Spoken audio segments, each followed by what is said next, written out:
వివాహమైన నాటి నుంచి నా భార్య చనిపోయేంత వరకు ప్రార్థన మానటం అనేది నేను ఏ రోజు చూడలేదు.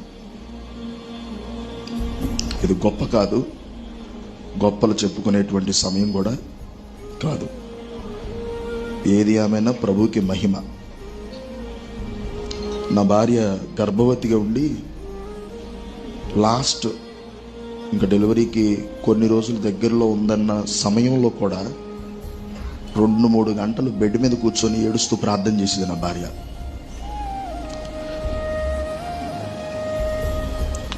ఇంతమందిని మాట్లాడుతుంటే నాకు ఒకటి అనిపించింది, నిజమే కదా. దేవుడు మనల్ని ఆశీర్వదిస్తున్నప్పుడు ప్రభువా నన్నే ఎందుకు ఆశీర్వదిస్తున్నావు అని మనం అడిగినప్పుడు, దేవుడు పిలుచుకున్నప్పుడు కూడా అడిగే హక్కు మనకేమీ. కానీ దేవుడు ఎందుకు నా జీవితంలోనే ఇది అనుమతించాడనేది నేను ప్రభువుని ప్రశ్నించే హక్కు నాకు లేదు. కానీ ప్రభు దీన్ని అనుమతించాడు, అందుకు నేను కూడా మనస్ఫూర్తిగా ఈ మరణాలను అంగీకరిస్తున్నాను. యెహోవా ఇచ్చెను, యెహోవా తీసుకొను.